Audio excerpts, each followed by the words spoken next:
లక్ష్మి పథకం వల్ల మహిళలకు ఫ్రీ సర్వీస్ ఇవ్వడం జరుగుతుంది. దానివల్ల మా ఆటో డ్రైవర్లు దుర్భరమైన పరిస్థితిని ఎదుర్కొంటున్నాము.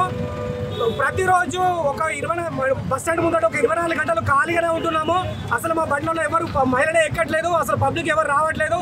ఇటువంటి పరిస్థితిలో చాలా ఘోరమైన గణనీయమైన మేము ఇబ్బందులకు ఎదుర్కొంటున్నాము. మన బండ్లలో ఫైనాన్స్ తీసుకొని ఫైనాన్స్ కూడా కట్టలేని పరిస్థితిలో ఉన్నాము. పిల్లల చదువులు కానీ, రూమ్ రెంట్లు కానీ, కరెంట్ బిల్ కానీ ఏది కూడా కట్టలేని పరిస్థితిలో ఉన్నాము. ఫైనాన్స్ కూడా ప్రతి ఒక్క ఆటో కూడా ఫైనాన్స్ ఉంది.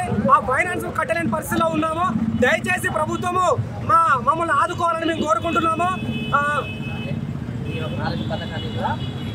అలాగే మేము ఆటో డ్రైవర్ల యొక్క ప్రతి నెల 10,000 రూపాయలు మాకు ఇవ్వాలని కోరుకుంటున్నాము.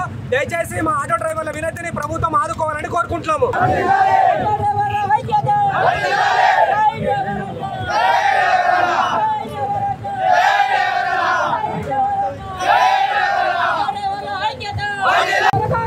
Hey!